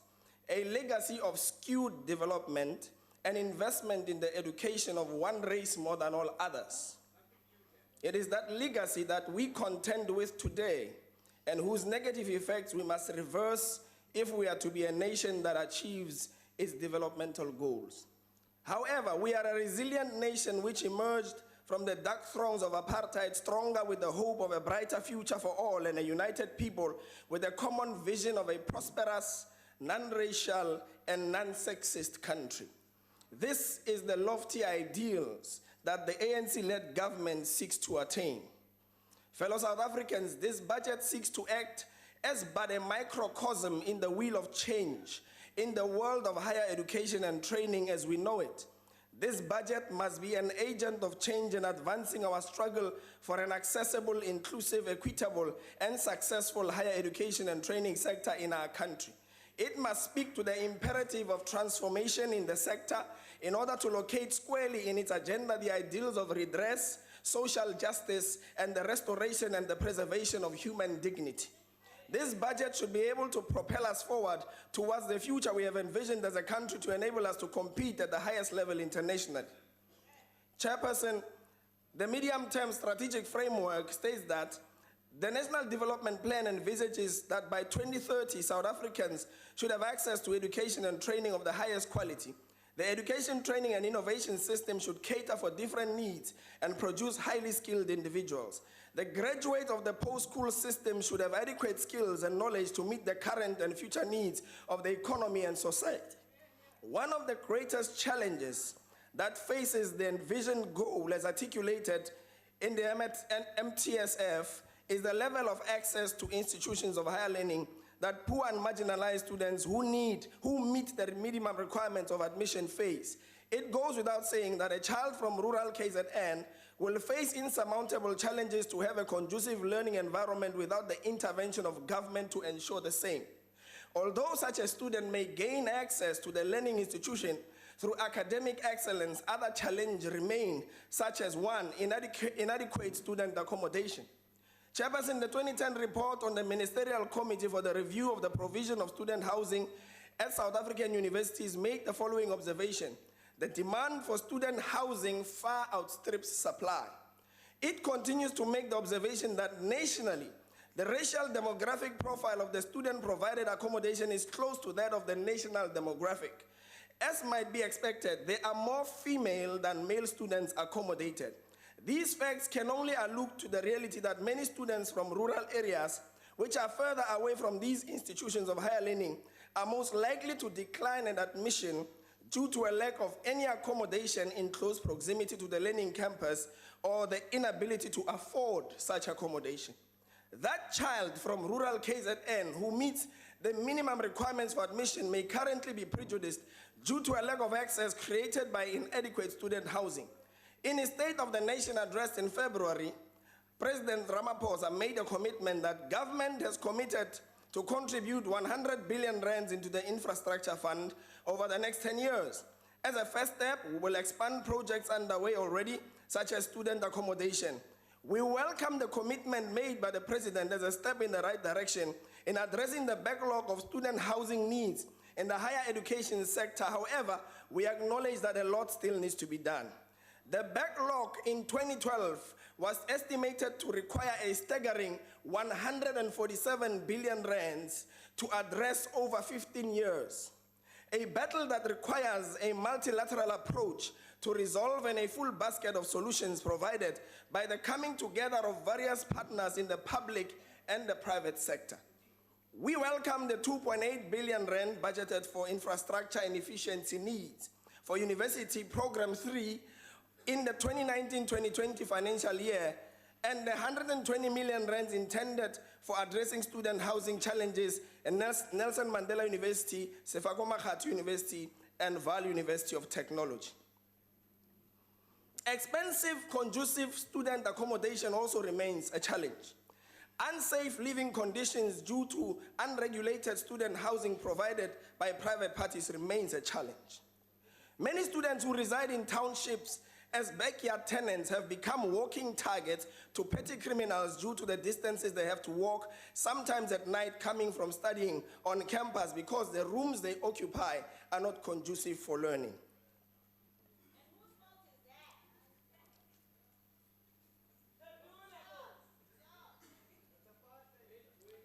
Chairperson, the post-schooling education and training white paper envisages student accommodation that is characterized by places for learning as well as rest and recreation, and should have facilities to encourage study activity. Where institutions are in close proximity to one another, the Department of Higher Education, Science and Innovation will seriously consider the possibility of establishing student villages to accommodate students from different institutions, colleges, or universities. Student accommodation should be more than just a bed, but a place that enables learning to take place without hindrances, and this current administration has taken that seriously going forward.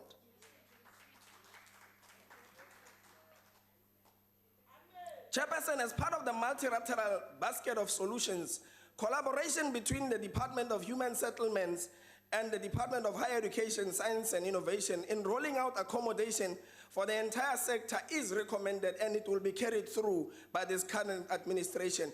As resolved by the ANC's 54th National Conference, we dare state, The Gauteng provincial government signed the Honorable declaration. Yabo, your time has expired.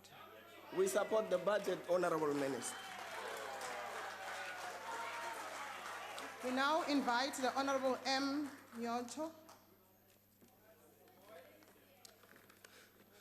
Chairperson, Comrade Minister and Comrade Deputy Minister, leave a clear legacy when you leave. Rename University of Fort after Robert Mangaliso Sobukwe, who said Forte must be to Africans what Stellenbosch was to the Afrikaners when he was the president of the SRC. He went further and said education means service to Africa. Minister, the university should not produce the knowledge and skills they want. They must produce the ones that we need and want. What we do want, we want to control our land and wealth. We want to manage it, and we want to develop it. Therefore, knowledge and skills produced in higher education must respond directly to the needs of our economy. The implication of this argument is that higher education cannot be controlled by individual universities insofar as preparing our generation for control, management, and development of our economy. The point is education must be linked directly with the economy. Secondly, when student graduates, they must not be found on the road asking for jobs. The fact that we had a graduate campaign in Eastern Cape not so long ago points to the fact that the government has outsourced its responsibility to universities, as it has done to capitalists. How can graduates be unemployed after graduation? This does not make sense. There is failure in the higher education and in government. The specific failure is knowing where graduates go after graduation. As we speak, they are sitting at home, some of them, because this country has no education planning whatsoever. Universities are making money out of education. They are not building a future. And yes, we say we say there must be education planning, and it must link with the control and development of wealth. It must be known in advance where graduates are going and how they get there. The above point to the fact that we need Africanist socialist education, education that eliminates poverty, not one which contributes to unemployment, inequality, and exploitation. This is why PASMA in colleges and universities across Azania has consistently called for free education. It wants to ensure that there is access for all. That PASMA had been calling for a socialist education. It wants to ensure education is linked to solving social and economic needs. That's what PASMA has initiated. Even support fees must fall beyond fighting against the increment. And that is why PASMA has been calling for something beyond decolonization. But for a socialist education, it is because PASMA is our child and we taught them well. PAC supports the budget. I now invite the Honorable BP Nodada.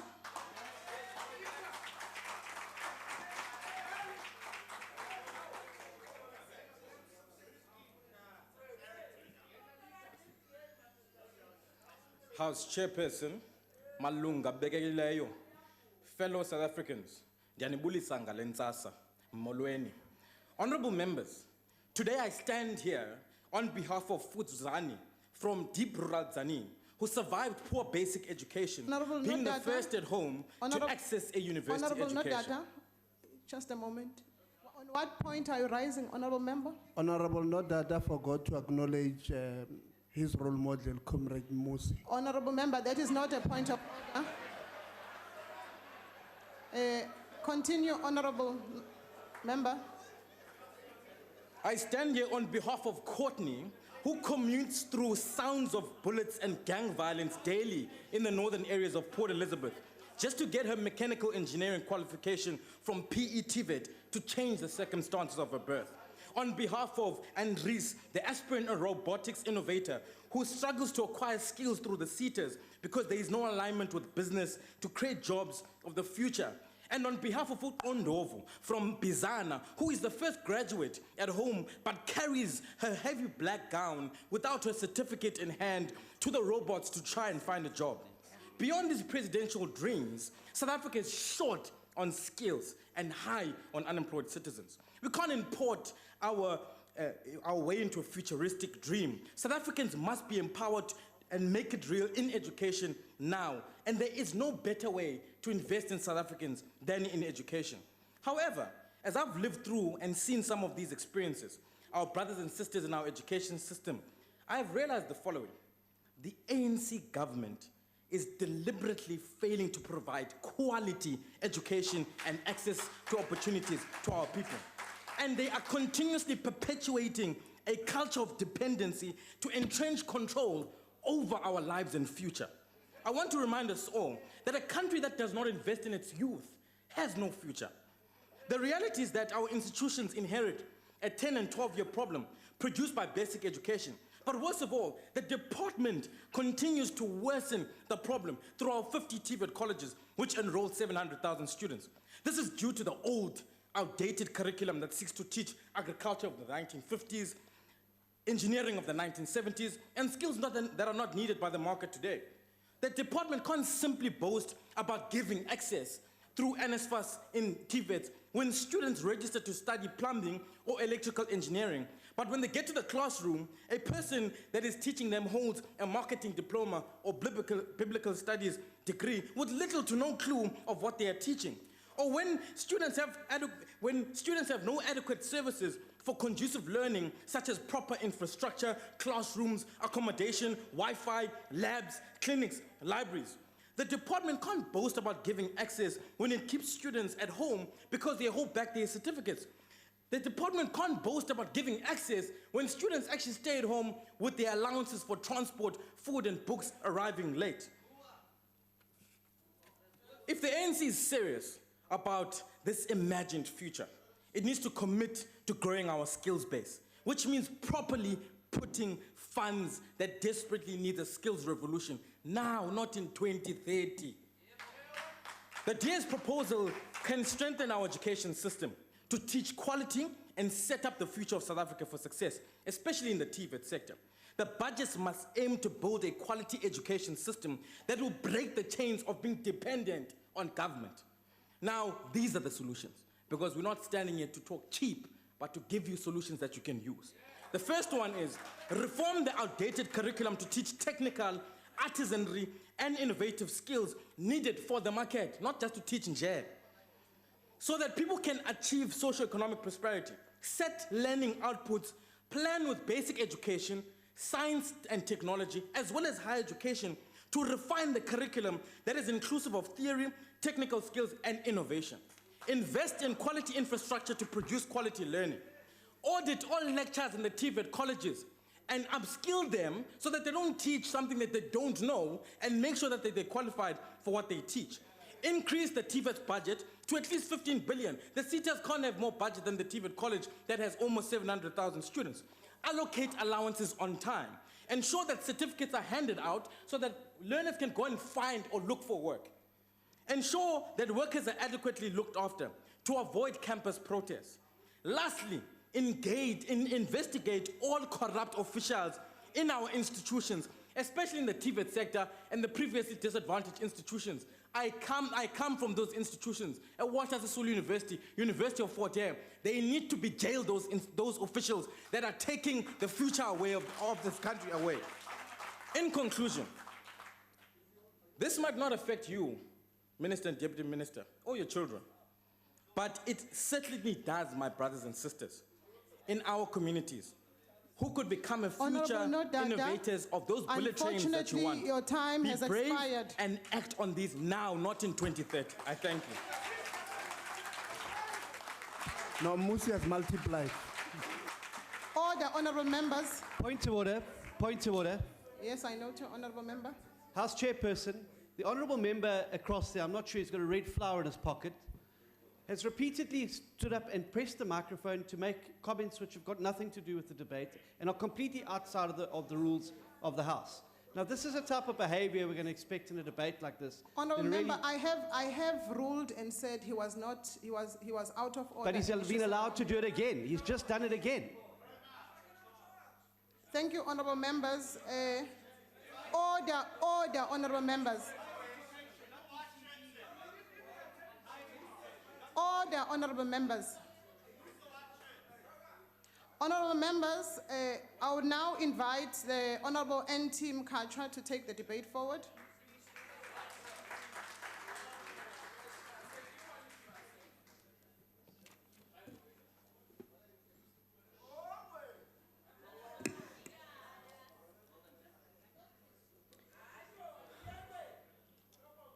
Honorable Chairperson and members, our guests in the gallery, and most importantly, students and young people in South Africa, good morning. Is it still morning? Yes.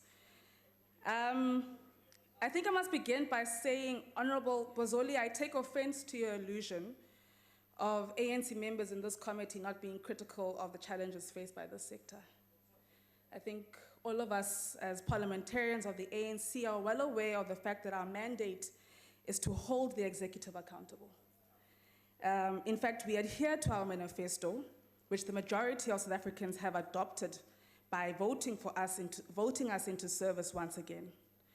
And unlike those on the left side of the bench, where you veer off your manifesto as you continue to advocate for shifting student funding to NSFAS, Honorable Notata is talking about not making South Africans dependent, but Bozoli Utsiana might shift the student funding to ISASA, and that's going to and I got the democratic centralism, I find the expression. But of course, it won't find expression because you find a situation where those who inherited particular privileges from their forefathers are here, whilst you have a Notata Shem, who the realities of his black brothers and sisters and himself will lead him to be very progressive in some of the things he's saying. So, kuna crisis up. But nonetheless, Honorable, my sister Hlonyana, reiterating words from my inputs to the SONA debate, I agree with you that we cannot continue to build social cohesion in higher education without the pardoning of those that played a role in widening the doors to education. In his final judgment as the Deputy Chief Justice of the Republic of South Africa, Dikgang Moseneke writes, education's formative goodness to the body, intellect, and soul has been beyond question from antiquity. With these powerful words, Moseneke reminds us that knowledge and skills transfer has taken place in many different ways before the establishment of a specific university system. Therefore, higher education should not be viewed as solely on the criterion and shaping presented to us by Western pedagogues.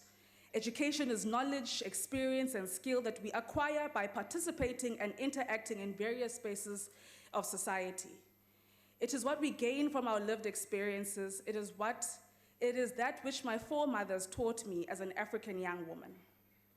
With the minister acknowledging that only 6% of South African youth are in universities, we need to analyze all the ways skills transfer and knowledge production takes place in our education system and realize the importance of TVETs, CETs, and CETAs. Chairperson, we must affirm that the People's University of TUT and the University of Technology in Durban, DUT, is as equally important as the privileged WITS and UCT. TVETs and CETs are a crucial role of skills development in our society and must not be viewed as inferior to universities. There are also global disruptions into our higher education functions. The new digital age brings with it e-learning, hyper-segmented learning, and other edtech innovations. We must then ask ourselves, how do we as a country integrate and organize the various spheres of our higher education ecosystem to enable skills development, particularly in this fourth industrial revolution? Alvin Toffler, the American author and tech futurist, is famed for saying, the illiterate of the 21st century will not be those who cannot read and write, but those who cannot learn and relearn. This fourth industrial revolution demands of society and individuals to learn skills and learn old, outdated, and archaic skills and learn new, innovative digital skills. Learning and skills development is now a lifelong process. Thus, perhaps we must inform the Honorable from the ACDP that today was about higher education and not higher education. And at the nexus of realizing our potential in this new digital age lies the TVETs and CETs. We acknowledge the department's commitment to not neglecting TVETs. TVETs need to fulfill the purpose of providing young school leavers with skills, knowledge, and attitudes to actively participate in the economy. TVETs will now benefit from an 18% budget allocation increase and must focus on the following areas. The infrastructure of TVETs needs to be viewed as a strategic asset. Massive investment has been laid into building new and upgrading existing TVETs, and they are now geographically strategically positioned across the country. However, if TVETs do not have the latest technologies, then our strategic intent is misguided. 5G internet connection must start at TVETs. Every TVET needs to have a 3D printing lab, an Internet of Things center. However, these centers and labs must be locally responsive to the challenges that are faced by their local communities. Honorable, not Dada. Yaba, you're so revolutionary that I even want to call you a comrade. In furthering equality in higher education, the lived experience of an academic space at a TVET and at a university must not be miles apart. TVETs must be granted glorious halls that shall be named after heroines like Winnie Madikizela Mandela and Charlotte Maxeke. Together with the department, we have acknowledged that the throughput rate at TVETs is disturbing. To address this, we must start with explicitly funding NSFAS students at TVETs the same way we fund NSFAS universities. Remember, Comrade Blade, when Comrade Notata, who's on the wrong side of this assembly, said a taxi for a university student. The fee of a taxi of a university student is the same fee for a TVET student, for a CET student. Therefore, the stipend that they receive cannot be different. Lecturers must undergo continuous professional development, and a skills audit of all TVET academics and administrative staff must be completed as the department has presented. Universities and the private sector must form part of the social pact to enhance TVET skills production. The important role of TVETs in this digital economy needs to be clearly mapped out, and employability of graduates must be prioritized. The ANC is committed to attaining the efficacy of TVETs to ensure that they are not alternatives to universities, but are looked at as equal options catering to one's particular field of interest. Along with TVET, CETs are crucial to building our skills base as a country. CETs seek to play a very crucial role in addressing the injustices of our past. Many South Africans who do not complete their basic education must make use of CETs to do this. Chairperson, the 8.6% budget allocation increase will allow us to prioritize CET centers by focusing on the infrastructure, dedicated and patriotic academic staff, and to conscientize society about the importance of CETs.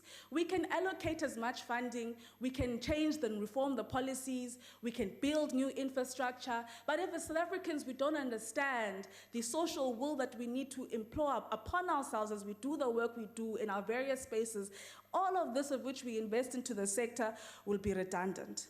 Many of the people of our country who enroll in CETs have already acquired work experience in work fields. Thus, the idea of shifting CETs to basic education as if we're dealing with people who have no work experience and who are not working towards reinforcing their acquired skill is absurd and speaks to the historic white and Western privilege which sits on my left and somewhere there in the front, of thinking that higher education manifests itself in a particularly linear way, very exclusionary to the masses of our country.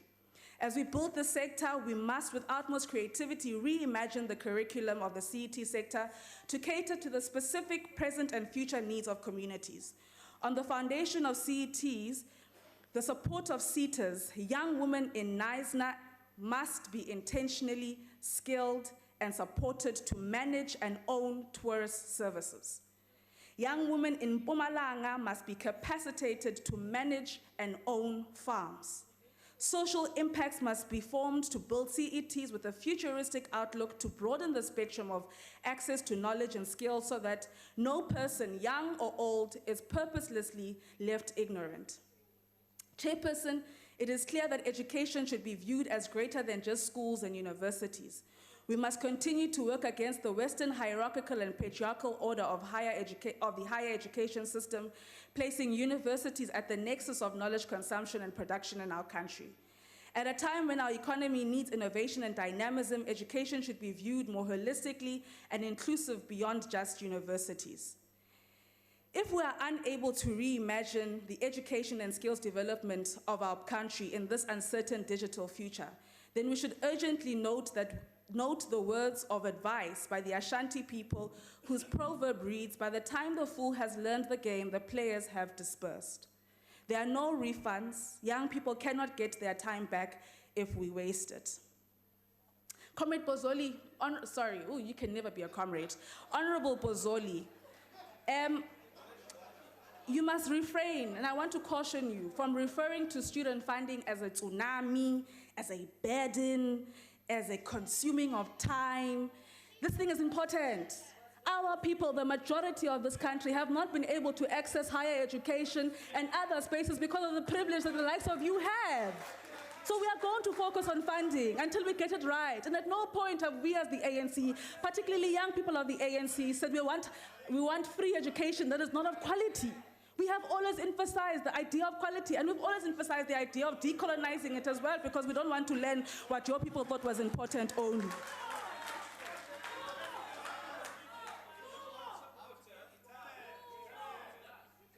But let me conclude by being a young person and say, Haibo, zijonge spilini wena siswam. What would a TVET in Wakanda look like, Comrade Booty? What would a CET in Wakanda look like? Deputy Minister, in ANC terms, you are still regarded fairly young. So maybe if you relate, you will relate when I speak of what type of TVET or CET could we build if we were to apply some sort of Wakandan outlook. Merging higher education with science and technology, we must find and fund the shuris of our country to develop research and put forth innovations that will lead us. Without reimagining the outlook of these programs, the cash injection into them will continue to be a futile exercise. With that same Wakandan spirit of Afrocentric innovation and creativity, I support the budget to create a more equal, just, and productive higher education system. Wakanda forever.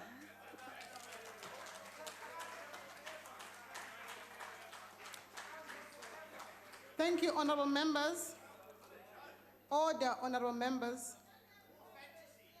I now invite the Minister of Higher Education, Science and Technology, Dr. Blade Nzimande, to close the debate.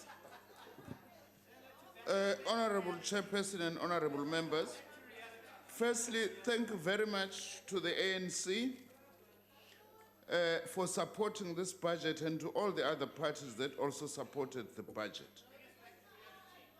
Because this is a step forward building on the achievements we have already made. Honorable Mapulane, the chair, we are emphasizing very important things. We must condemn destruction of property. Let's have decent engagement. And also by being bold in pointing out, is there something wrong with our HDIs such that they continue to have the government's programs? And we have to stand up and address that.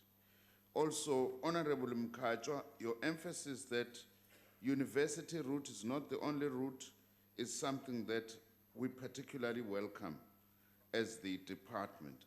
I don't know what to say to Honorable Bozoli, because at my age, I'm tempted to say you sound like a broken record. But in this era of I2 and other things, I don't know what to say you sound like today.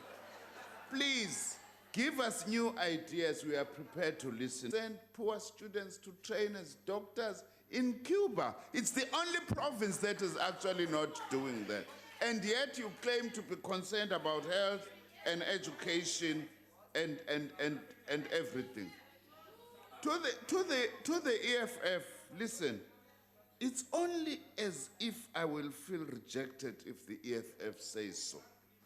In fact, I'm going to wear your rejection as a badge of honor. For one and only one reason, that what you say here is far, far different from what ordinary EFF members who benefit from NSFAS are actually saying. Now, I also want to say, Honorable Ngobo Fuze Siyabonga, Ngiyakuzwa ukuthi uthini ngendaba yokuthi abafundi abahlale endaweni ezikahle. Ingakho besibalula lezi zinto ebengizibalula la ukuthi sifuna indawo ehlala abafundi zibe sezingeni. Honorable Boshoff, I hear your views and what you state, and that context is important. We agree. But also, I just need to make this point. As the ANC, we really respect the honorable struggle of the Afrikaners against British imperialism. It was a heroic struggle against colonialism. The problem was that the Afrikaners who waged such a struggle then joined cause with British imperialism in the common oppression of the black majority. That's where things actually went wrong. But it does not mean that we do not recognize that. Also, no one hates Afrikaans, but we hate the use of Afrikaans as a means of discrimination against the majority of the people. We need to say that. To the ACDP, please don't vulgarize the necessity of sex education. We have problems of HIV and AIDS, teenage pregnancy, and so on. As a government, we have a responsibility to educate our youth about issues relating to sex. And also, you sound like you wanted to be a maths teacher. You are misdeployed, then go and be a teacher and teach your mathematics. Good luck to those students if they will understand your algebraic formulas. We also want to say that to Honorable Nyodzo, you can't just blame unemployment on higher education. We have structural unemployment in society. In our economy, we have to look at the problem holistically. Because it's easy to just criticize government, you say unemployment because of higher education curricula. No, we must look at the problem holistically and broadly. Honorable Notat, yonke lento ishoyo insizwa yakithi siyayenza. So don't be hot under the collar. What you say are DA's suggestions is already our programs and things that we have actually done. So there is really nothing new ositshela yona kuyo yonke lento ishoyo ngoba siyawazi thina umsebenzi esiwenzayo. To our Deputy Minister, thanks for once more emphasizing the importance of community colleges. And I want to end with an algebraic formula. Republic of South Africa minus ACDP equals S squared, which means an improved South African society. Thank you very much.